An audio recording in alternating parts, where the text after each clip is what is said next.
오늘 주시는 하나님의 말씀 함께 나누도록 하겠습니다. 오늘 수요 저녁 예배 주시는 하나님의 말씀은 느헤미야 2장 1절부터 10절까지의 말씀입니다. 느헤미야 2장 1절부터 우리 10절까지의 말씀을 한 절씩 교독하겠습니다. 아닥 사스다 왕 제20년 니사놀에 왕 앞에 포도주가 있기로 내가 그 포도주를 왕에게 드렸는데 이전에는 내가 왕 앞에서 수심이 없었더니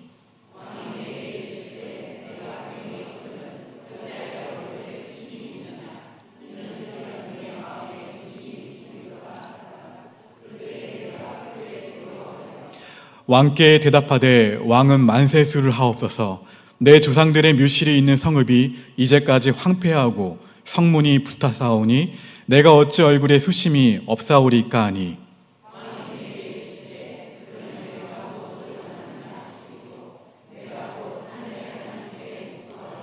왕에게 아뢰되 왕이 만일 좋게 여기시고 종이 왕의 목전에서 은혜를 얻었사오면 나를 유다 땅 나의 조상들의 묘실이 있는 성읍에 보내어 그 성을 건축하게 하옵소서 하였는데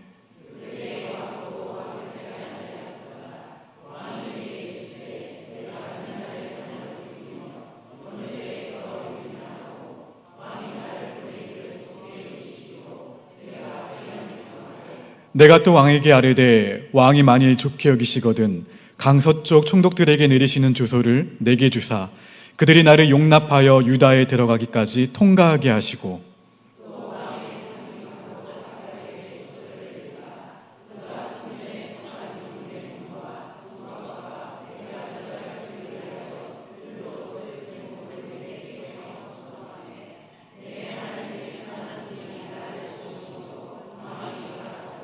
군대 장관과 마병을 보내어 나와 함께하게 하시기로 내가 강 서쪽에 있는 총독들에게 이르러 왕의 조서를 전하였더니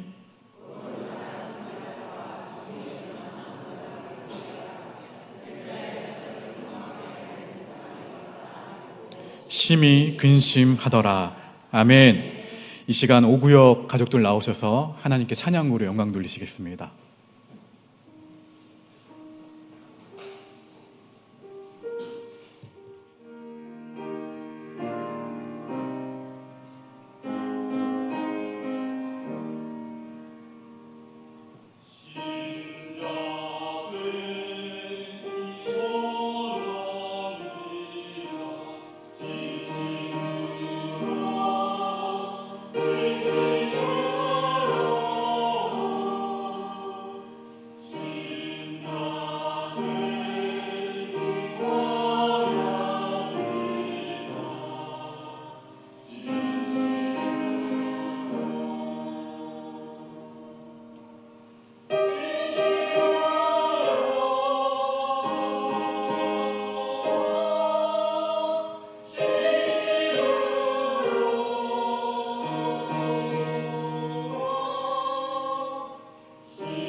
성도여 강하고 담대하라.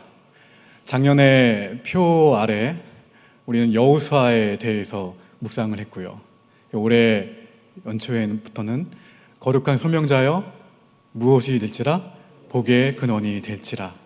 그래서 아브라함을 묵상하다가 지금은 다윗을 묵상하고 있습니다. 다윗의 이야기를 묵상하다가 이제 다윗의 이야기가 끝이 나면 사실은 오늘 등장하는 느헤미야에 대해서 좀 묵상하고자 합니다. 그 가운데 오늘은 기도에 관련된 이야기를 여러분과 함께 하고 싶어서 이 느헤미야 본문을 선택을 했는데요.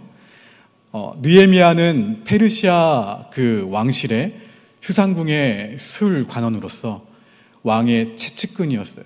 오늘날로 치면 어느 정도 위치에 있었을까요? 오늘날로 치면 대통령? 네, 맞습니다. 비서실장 정도라고 여기시면 돼요.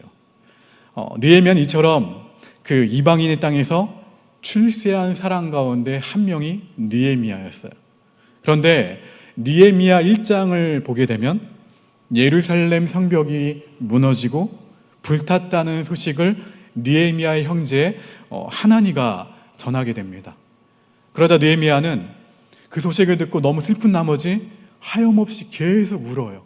느헤미야 1장 4절 말씀은 내가 이 말을 듣고 앉아서 울고 수일 동안 슬퍼하며 하늘의 하나님 앞에 금식하며 기도하여 라는 말씀이에요.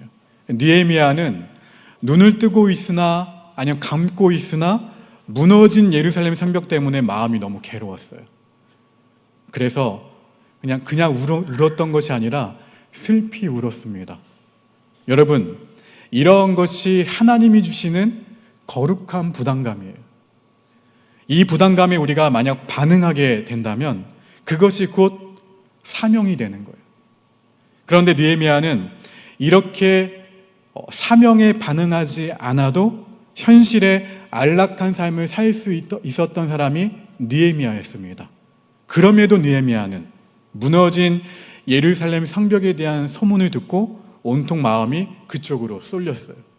그래서 느헤미야는 성벽을 어떻게 하기로 마음을 먹냐면 그 거룩한 부담감을 본인이 실행하기로 합니다. 성벽을 재건하기로 마음을 먹어요. 그러려면은 한 가지 과정이 좀 필요했었는데 본인이 하고 싶다고 해서 할 수 있었던 일이 아니었거든요. 먼저 왕을 설득해서 느헤미야 본인이 예루살렘으로 갈 수 있도록 왕의 허락을 받아야만 했습니다. 사실 오늘 본문에 등장하는 페르시아 왕 아닥사스다는 예루살렘 성전이 재건되는 것을 원했을까요? 원하지 않았을까요? 여러분 상식적으로 생각했을 때 원하지 않았습니다. 아닥사스다 왕은 이미 과거에 예루살렘 성의 재건이 있으려는 움직임에 대해서 방해한 적이 있었어요. 유대 민족이 독자적인 세력을 갖는 것이 페르시아로서는 반가울 리가 없었습니다. 섣불리 예루살렘 성 재건을 왕에게 제안했다가는 느헤미야의 그 안전했던 신변마저도 위협받을 수 있었던 상황이었어요. 이처럼 신하가 왕의 마음을 설득하기란 쉽지가 않았던 그 시기에 느헤미야는 왕의 마음을 움직여달라고 무엇을 했을까요? 무엇을 했을까요? 기도했어요. 여러분, 하나님은 먼저 한 사람의 마음을 움직이셔서 역사를 주관하십니다. 바벨론의 포로로 끌려간 이스라엘 백성이 하나님의 약속대로 70년이 지난 뒤에 이스라엘로 돌아갈 수 있었던 이유, 하나님이 이방왕 고레스의 마음을 움직였기 때문에 가능했던 역사였어요. 그 한 사람의 마음을 움직이셔서 이스라엘의 귀환이라는 역사적인 사건을 하나님은 일으키신 거예요. 또 이런 일도 있었죠. 하만의 음모에 의해서 유대 민족이 몰살 위기에 처해 있을 때 에스더가 왕의 마음을 움직여서 그 상황을 역전시키기도 했습니다. 여러분, 무슨 말입니까? 세상 일이 얽히고 그리고 복잡하게 설켜 있다고 할지라도 한 사람의 마음을 움직이면 한순간의 상황이 역전된다는 거예요. 한순간에 복잡했던 일들이 이 관계뿐만 아니라 나의 문제와 상황이 단순해지는 것을 경험하게 된다는 거예요. 하다못해 예랑야랑이가 없잖아요. 어릴 때는 심부름을 시키면 잘했거든요. 근데 지금은 뭐라도 시키려고 하면 그 자녀의 마음을 움직이는 것이 참 쉽지가 않습니다. 사람의 마음만큼 복잡한 것이 없는 것 같아요. 여자의 마음은 더 복잡한 것 같고요. 저희 집안에 여자가 3명이 있는데 다 그 마음을 얻기란 쉽지가 않은 것 같습니다.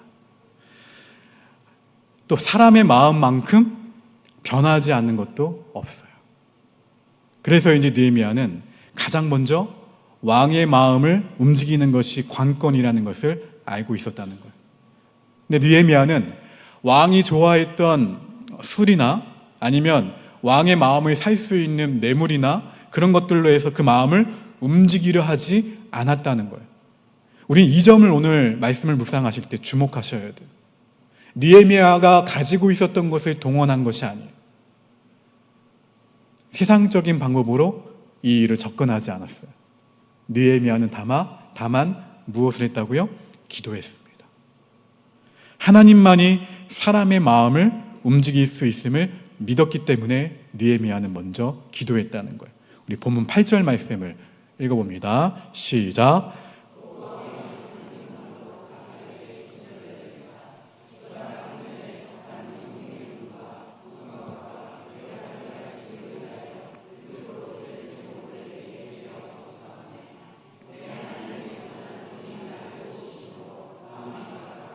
여러분, 이 말씀 가운데 마지막 부분에 내 하나님의 선한 손이 나를 도우심으로 왕이 어떻게 했다고요? 무엇 때문에요? 하나님의 선한 손이 나를 도우심으로. 이 부분에 한번 밑줄을 그어 넣어보세요. 성경책에다. 느헤미야의 믿음대로 하나님께서는 왕의 마음을 어떻게 하셨어요? 돌려놓으셨어요. 느헤미야가 가지고 있었던 첫 번째 단계, 그 문제를 놓고 기도했을 때 하나님은 그 문제를 돌파하게 하신 거예요. 무엇으로요? 기도를 통해서. 아닥사스다 왕의 성격이 어땠을까요? 상상해 보세요. 만나보지 않았지만 어땠을까요? 괴팍했대요. 그리고 고집이 세고 변덕이 심한 왕이었기 때문에 인간적인 눈으로 바라보게 되면 이런 사람의 마음을 움직인다는 것은 사실 매우 위험한 일이었어요. 느헤미야는 자신이 할 수 있는 것이 기도밖에 없음을 알고 조용히 기도하면서 기다렸습니다. 우리 옆 사람에게 권면합시다. 기도하며 기다립시다. 그런데 어떠한 마음을 가지고 기다렸냐면 이 문제를, 내가 가지고 있는 이 문제를 가져가면 답을 줄 이가 하나님이심을 믿었다는 거예요. 여러분, 하나님이 움직이시면, 하나님이 하시면 될 것이라는 그런 신뢰로 가득 찬 기도로 사는 사람들이 되시기를 주의 이름으로 축원합니다. 느헤미야는 아무리 까다로운 사람이라도 하나님이 그 상황에 개입하시면 다룰 수 있다는 믿음을 가지고 있었어요. 나는 다룰 수 없지만 하나님이 개입하시면 이 상황을 역전시키리라는 그런 믿음이 있었다는 거예요. 혹시 인간관계로 힘들어하시는 분들이 계십니까? 섣불리 그 관계를 풀려 하지 말고 어떻게 하셔야 돼요? 먼저 기도하세요. 여러분이 어떤 문제에 직면해서 그것을 놓고 지금 함께 기도하고 있습니까? 그러면 문제에 직면해서 아직 그 문제가 풀리지 않았기 때문에 염려하고 있습니까? 그러면 먼저 기도하시기를 바랍니다. 하나님께 맡기셔야 돼요. 느헤미야는 이렇게 먼저 하나님께 맡기면서 기도하면서 그리고 나서 기다렸다는 거예요. 느헤미야 1장과 2장 사이에는 4개월의 시간이 흐릅니다. 간절한 발행과 소원이 있는 사람에게 4개월, 결코 짧은 시간이 아니에요. 우리는 기도하면 즉시 응답되기를 원하나요? 원하지 않으시나요? 원하죠. 그렇죠? 그런데 우리가 기도하면 즉시 응답되기를 바라지만 대부분의 경우 응답되기까지 기다리는 시간이 필요합니다. 이것은 결과가 아니라 과정을 중요하게 여기시는 하나님의 방식이에요. 하나님은 우리가 응답 받음으로써 은혜 받기를 원하시는 것만큼 그 과정 가운데에서 은혜 받기를 원하신다는 거예요. 왜냐하면 그 문제가 풀려서 은혜 받기를 원하지만 그 문제가 풀려지는 과정을 통해서 하나님은 하나님의 사랑을 우리에게 부어주시기를 원하신다는 거예요. 기다리는 과정 가운데에서 우리가 하나님의 사람으로 훈련되어지기를 원하신다는 거예요. 기도하고 기다리면서 인내하는 가운데 우리의 신앙은 성장할 수가 있어요. 그리고 신앙이 이렇게 성장하고 성숙하면 문제가 되고 걸림돌이 되었던 것들이 더 이상 문제가 되지 않는다는 것을 우리가 경험하게 됩니다. 내 앞에 여전히 문제가 있어요. 하지만 기도를 통해서 인내하고 기다리다 보면 그 문제가 되지가 않아요. 문제가 해결되지 않아도 그 문제가 상관이 없게 됩니다. 왜요? 나는 하나님과 가까워졌기 때문에. 나는 이 일로 인해서 내가 기도하면서 인내하면서 기다리면서 하나님과 가까워졌어요. 그래서 내게 무엇을 주시는 거예요? 예수님께서요? 평안을 주세요. 문제가 해결되지 않았음에도 불구하고 두려움에 있었던 나에게, 근심에 휩싸였던 나에게 평안을 주시는 거예요. 인내하며 기도하다 보면 하나님과 가까워집니다. 하나님과 친밀해지고 그러면 하나님의 지혜를 배우게 되고 그러면서 기도의 능력을 경험하게 되고 나중에는 또 어떻게 해요? 나처럼 문제에 직면한 사람들을 위해서 기도하는 중보자로 나가게 된다는 거예요. 결국 기도를 하는 사람이 아니라 기도로 사는 사람이 돼요. 여러분, 이것이 축복입니다. 기도를 하는 사람이 아니라 기도로 사는 사람이 되시기를 주의 이름으로 축원합니다. 기도하고 기다리면서 인내를 훈련하는 기도로 사는 사람이 되어야 돼요. 기도했는데 응답이 없습니까? 하나님의 계획과 하나님의 뜻이 있음을 믿고 기다리시길 바랍니다. 기다리는 가운데 주시는 은혜가 큰 줄 믿고 감사함으로 기도의 자리를 지키세요. 기도를 여러분이 포기하지 않으면 반드시 승리하게 됩니다. 그런데 이 시점에서 제가 여러분에게 질문하고 싶어요. 기다리는 것이 쉽나요? 어렵나요? 자꾸 어떤 마음이 드나요? 조바심이 나요. 그쵸? 저도 경험해봐서 알아요. 그리고 내가 내 힘으로 어떻게 하려고 하죠? 해결하려고 해요. 애를 써요. 급기야 기도를 어떻게 하게 돼요? 기다리다가 응답이 안 되니까 포기하게 됩니다.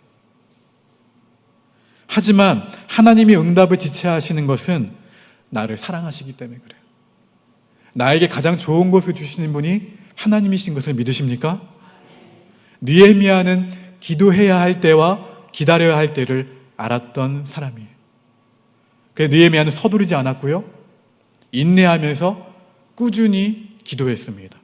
여러분, 하나님의 응답을 기다리는 것은 그 시간은 결코 시간을 낭비하는 시간이 아니에요. 기도한 후에 기다리는 일에 우리가 실패하지 않는다면 하나님의 역사를 반드시 경험하게 된다는 사실을 믿으시기를 바랍니다. 우리 본문 2절 말씀을 다시 한번 읽어봅니다. 2절입니다. 시작.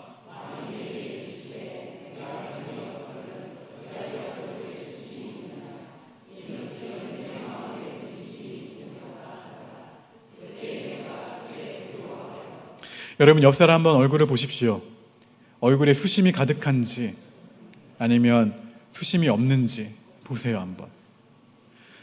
사실 수요 저녁 예배 가운데 아니면 새벽 예배나 주일 오전에도 많은 힘든 일이 있으면은 어떠세요? 예배에 나오시더라도 얼굴에 수심이 가득합니다. 느헤미야 얼굴에도 수심이 가득하다고 했어요. 기도한다고 해서 근심과 염려가 전혀 없는 것은 아니에요.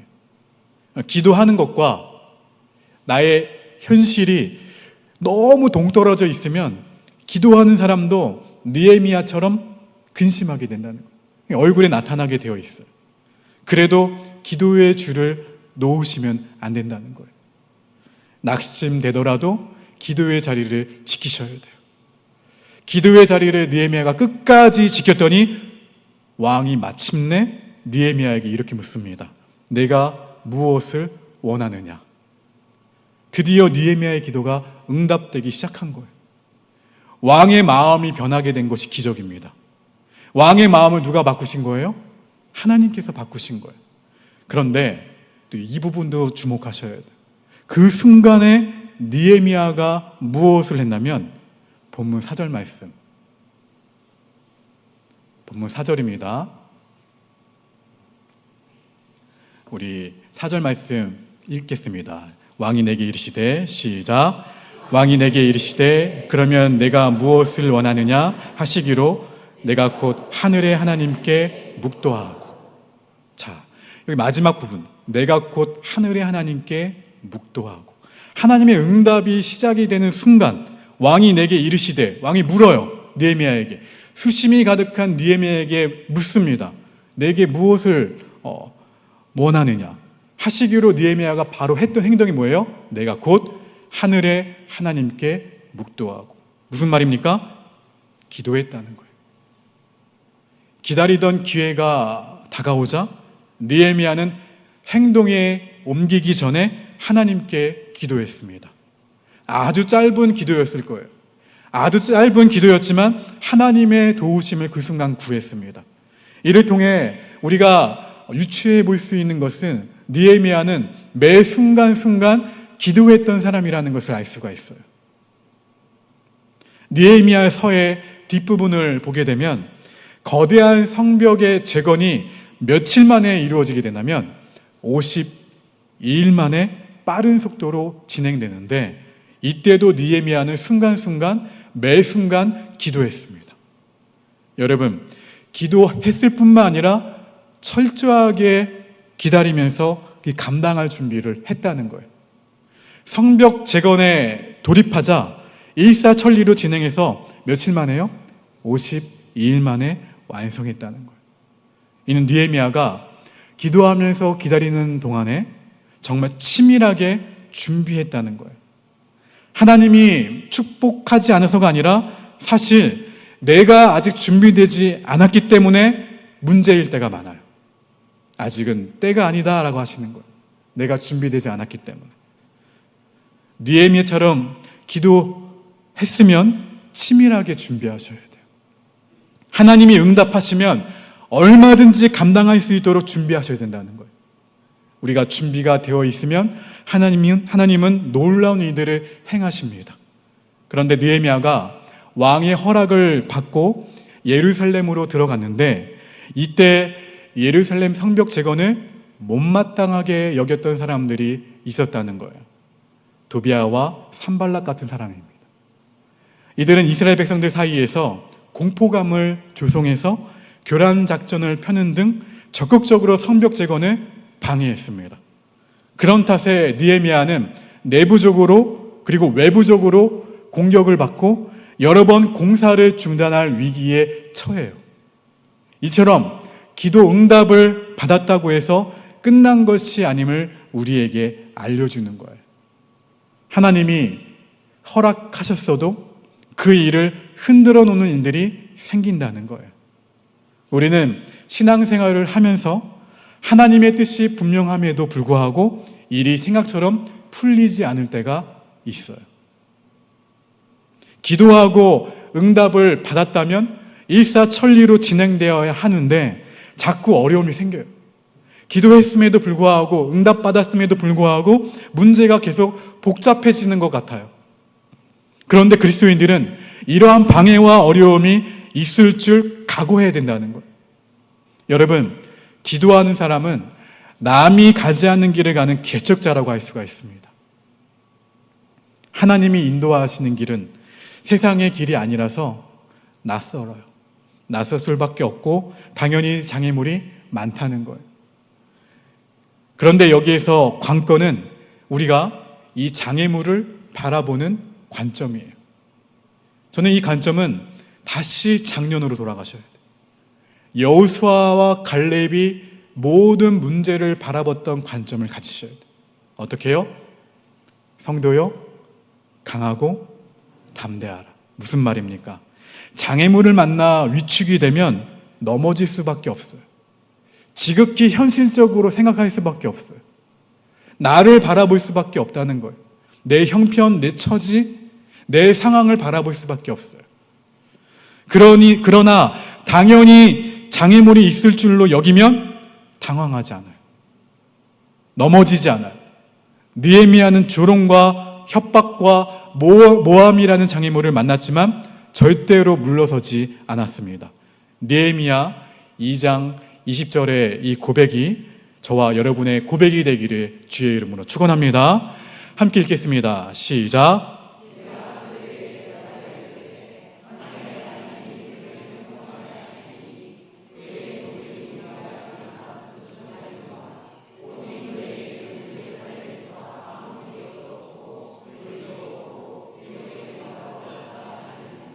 느헤미야는 내가 만나게 되는 장애물, 기도하고 기다렸고 그 가운데에서 응답을 받았어요.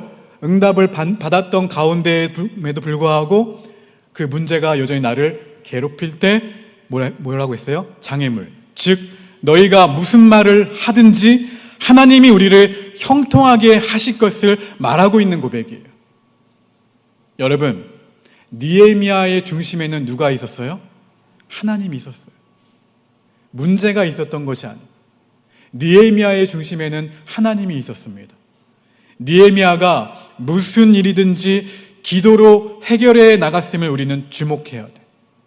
하나님만 우리가 온전히 바라본다면, 예수님만 24시간 우리가 바라볼 수 있다면, 나를 위협하는 사람이나 나를 힘들게 하는 환경이나 나를 근심하게 하는 문제들은 더 이상 아무것도 아니게 된다는 거예요. 장애물 때문에 우리가 흔들리는 것이 아니라 하나님을 분명하게 붙잡고 있지 않기 때문에, 주님을 바라보고 있지 않기 때문에 우리가 흔들리는 거예요.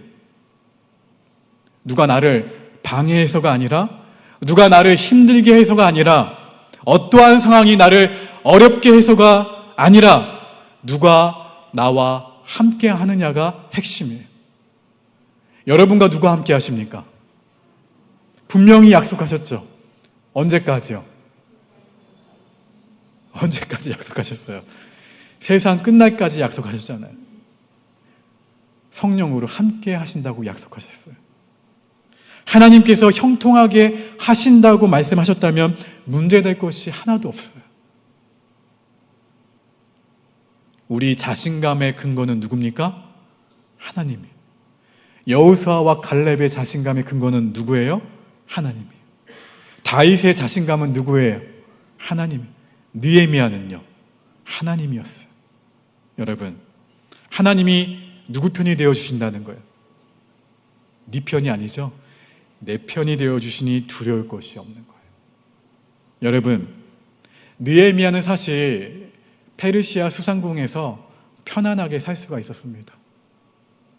예루살렘 성벽이 무너졌던, 그것이 불탔던, 신경을 쓰지 않아도 자신은 안락하게 살 수 있었던 사람이었어요. 모든 것을 가졌던 사람이었어요.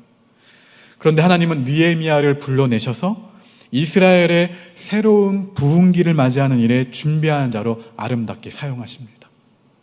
하나님을 그래서 마음의 중심에 모시고 무슨 일이든지 기도로 돌파해 나간 느헤미야를 하나님은 역사의 중심에 세우시고 놀라운 일들을 행하셨어요. 사랑하는 성도 여러분, 하나님은 지금도 느헤미야를 찾으십니다. 우리 옥복교회 가운데 느헤미야가 저와 여러분 모두가 되시기를 주의 이름으로 축복합니다. 문제를 만났다면 기도하세요. 응답이 지체되더라도 기다리면서 인내하는 훈련을 가지세요. 그리고 기도의 응답이 나타나는 기회가 왔다면 하나님의 지혜를 바로 구하세요. 또 기도하라는 거예요. 마침내 하나님의 역사를 이루는 일에 들어섰다면 그 길에 방해가 있을 줄로 여기세요. 그리고 온갖 방해와 박해와 핍박이 있을 줄로 알고 묵묵히 예수 그리스도의 이름으로 넉넉히 돌파하시기를 주의 이름으로 축원합니다. 그러면 어느새 하나님의 역사의 한복판에 승리자로 서 있는 나의 모습을 보게 될 거예요. 패배자가 아니라 예수 그리스도의 이름으로 넉넉하게 승리할 수 있는 저와 여러분 모두가 되시기를 주의 이름으로 축원합니다. 그래서 힘내세요. 예수님 때문에 힘내세요. 문제에 직면하면 기도하시고 기도를 통해서 기다리시고 기다리다가 응답을 주시면 또 방해가 있다는 것을 예상하시고 그것 또한 기도로 돌파하시면서 하나님께서 승리자로 만드시는 것을 경험하게 되는 저와 여러분 모두가 되시기를 주의 이름으로 축원합니다.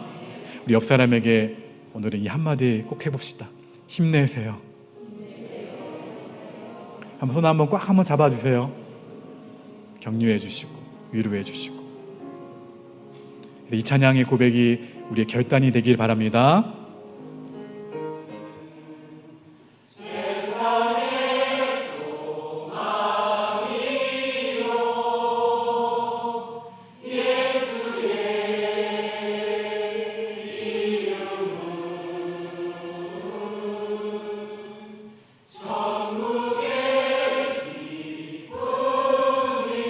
다시 한번 마지막으로 고백합니다. 예수의 이름은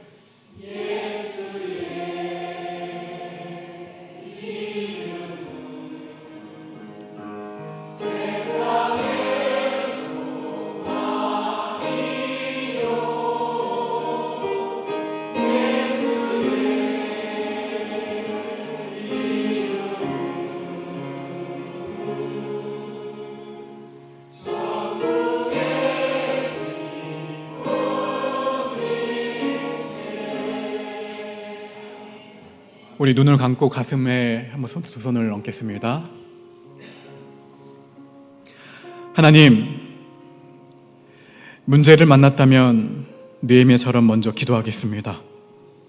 응답이 지체되더라도 기다리면서 인내하겠습니다.